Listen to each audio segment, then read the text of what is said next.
आप जीवन का कोई अहम फैसला लेने वाले हो और आप दोराहे पे खड़े हो कि यार क्या करूं, ये काम करूं या ये काम करूं, और आप कुछ भी समझ नहीं आ रहा है आपको। इसी तरह से हो सकता है कभी आप बिना सोचे समझे कोई काम कर दें और वो काम सही हो जाए, और बहुत बार ऐसा होगा कि आप बिना सोचे समझे कोई काम करेंगे और वो गलत होगा और आपको ये पता नहीं होगा कि ये एक काम ठीक कैसे हो गया, दूसरा गलत कैसे हो गया। आप इंपल्सिवली कभी भी कोई भी डिसीजन ले लेते हैं, कोई भी काम कर लेते हैं और बाद में पछताते हैं। और इन सब चीजों का रीजन ये होता है कि हम अपने माइंड एंड थॉट्स को प्रॉपरली अंडरस्टैंड नहीं करते हैं। नमस्कार, आप सभी का आज के इस सेशन में स्वागत है। और आज हम समझेंगे कि माइंड एंड थॉट का रिलेशनशिप क्या है। ये दोनों चीजें इंटरलिंक्ड है, क्योंकि जब भी कभी हम माइंड की बात करेंगे तो थॉट की बात जरूर होगी, जब थॉट की बात करेंगे तो माइंड की बात जरूर होगी।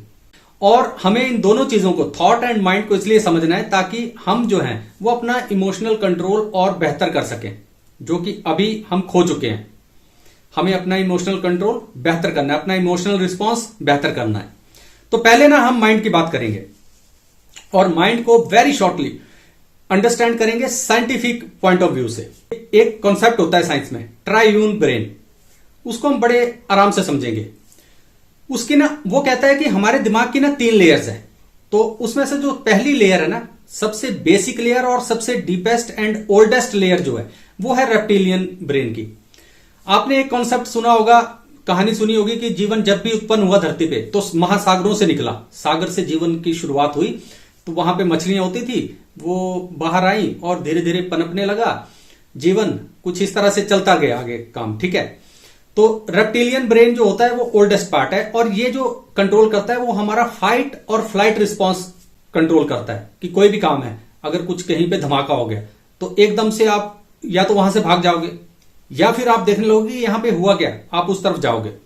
फाइट और फ्लाइट रिस्पॉन्स जो है वो रेप्टिलियन ब्रेन का काम है। ओल्डेस्ट लेयर है, डीपेस्ट लेयर है। ये ब्रेन का पहला हिस्सा होता है। जो दूसरा हिस्सा होता है वो होता है मैमेलियन ब्रेन। मैमेलियन ब्रेन कहते हैं कि उसमें ना लिम्बिक सिस्टम होता है जो हमारे इमोशनल बिहेवियर को कंट्रोल करता है।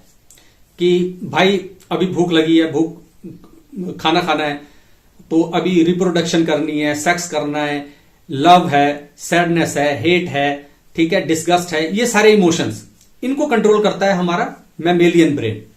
नंबर 3 एंड टॉप मोस्ट जो लेयर होती है वो होती है नियोकॉर्टेक्स। नियोकॉर्टेक्स जो है ना, वो हमारा लॉजिकल पार्ट होता है, जहां पे हम प्लानिंग करते हैं, जहां पे हम रैशनली किन्हीं चीजों को देखते हैं, जहां पर हम तोल मोल करते हैं कि भाई ये चीज सही है, ये गलत है, इसका मोल भाव जो है वो गलत है, ये महंगी होनी चाहिए, ये सस्ती होनी चाहिए। वो सारा काम हम नियोकॉर्टेक्स में करते हैं और ये सबसे ऊपर की लेयर होती है।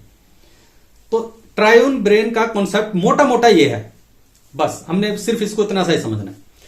बोलने का मतलब कि इंसान को यह पता होना चाहिए कि भाई हम एक इंसान के अंदर हमारे 3 दिमाग हैं, उनकी 3 लेयर्स हैं। तो जिस भी लेयर से आप सबसे ज्यादा सोच रहे होंगे उस तरह के डिसीजंस आपकी लाइफ में ज्यादा होने लगेंगे। जैसे आपने देखा होगा बहुत सारे लोग जो होते हैं ना वो इमोशनल बहुत ज्यादा होते हैं। दैट मीन्स कि वो मैमेलियन ब्रेन से बहुत ज्यादा काम लेते हैं। कुछ लोग हैं उनको आप कहेंगे कि यार बैल है, इसको कुछ समझ नहीं आता, या तो ये कुछ भी उल्टा सीधा कर देगा, या तो कहीं जाएगा तो किसी को पीटने लग जाएगा, या फिर ये बुत बनकर बैठा रहेगा, कुछ नहीं करेगा।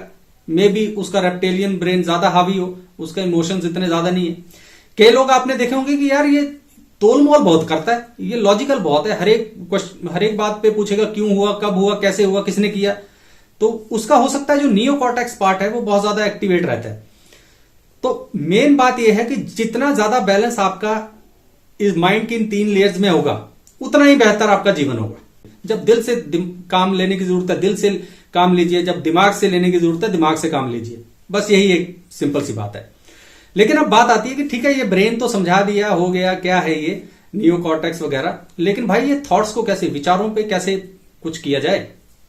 देखिए, विचारों पे तो बहुत कुछ कहा गया है, और आपने माइंडफुलनेस का एक शब्द आप अक्सर सुनते रहते होंगे, अवेयरनेस का शब्द सुनते रहते होंगे। जो माइंडफुलनेस है, जो अवेयरनेस है, उसका सिंपल सा मतलब ये होता है, उसको आप जितना मर्जी विशाल कर लीजिए इस टर्म को, लेकिन उसका बिल्कुल सिंपल और बेसिक मतलब ये है कि आप अवेयर हो कि आपके माइंड में चल क्या रहा है, आप इस वक्त सोच क्या रहे हैं और क्यों सोच रहे हैं। जब आपको ये अंदाजा होने लग जाएगा, ये आप अवेयर होंगे इस चीज से, उसको माइंडफुलनेस कह देंगे।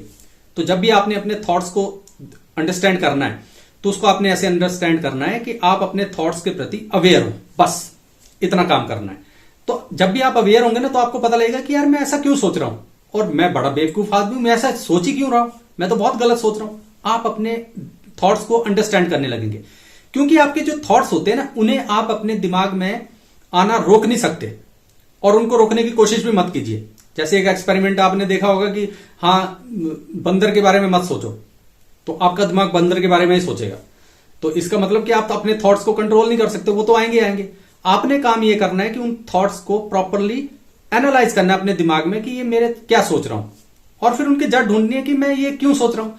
और इसका एक दूसरा तरीका यह है कि आपने अपने थॉट्स को दूसरा व्यक्ति बनकर देखना है हमेशा। आप हमेशा दूसरों की गलतियां निकालते हो ना कि हाँ तूने ये गलती की, ये की। आपने अपने थॉट्स को जब भी देखना हो ना, तो दूसरा व्यक्ति बनकर देखो कि मैं जो सोच रहा हूं वो मैं नहीं हूं, कोई और है। तो आपको थॉट्स ज्यादा क्लियर नजर आएंगे अपने। लेकिन ये सारा थॉट हम देख कैसे सकते हैं? ये तब देख सकते हैं जब हम में और हमारे थॉट्स में डिस्टेंस होगा, उसमें थोड़ा गैप होगा। जब आप खुद से अलग होंगे, थोड़ा सा डिस्टेंस रखिए, गैप। अगर आप सोचेंगे जो मैं सोच रहा हूं वो मैं ही सोच रहा हूं, तब आप उन विचारों को नहीं देख पाएंगे। जब उनमें डिस्टेंस होगा, दूसरा व्यक्ति बनकर देखेंगे, तो आपको वो विचार जो है वो समझ आ जाएंगे। फिर इसका फायदा क्या होगा? इसका फायदा होगा कि आप पीसफुल हो जाएंगे, आप अवेयर होंगे, आप माइंडफुल होंगे, और फिर क्या होगा? आप बेहतर डिसीजन लेंगे अपनी लाइफ में, बढ़िया डिसीजन होंगे। कोई आपके दिमाग में पशोपेश नहीं होगी, जो भी डिसीजन लोगे बिल्कुल डायरेक्टली ले लोगे। और फिर आपको ये परेशानी नहीं रहेगी कि क्या करना है, आपको यह पता होगा कि मुझे क्या करना है। आप क्या करना है इस अचंभे में नहीं होंगे, मुझे ये करना है बस पता होगा आपको, फिर कोई दिक्कत नहीं है। तो इस तरह से अपने माइंड एंड थॉट को अंडरस्टैंड कीजिए और अपने जीवन को बेहतर बनाइए, क्योंकि हमारा जीवन बेहतर बन सकता है। और अगर आपको लगता है कि ये वीडियो किसी और की भी हेल्प कर सकता है, तो जरूर शेयर कीजिए, कमेंट कीजिए, लाइक कीजिए, सब्सक्राइब कीजिए। और इस वीडियो के अंत तक बने रहने के लिए बहुत बहुत धन्यवाद। तो चलिए इसी तरह के किसी और विषय के साथ दोबारा मिलेंगे। तब तक अपना ख्याल रखिए। नमस्कार।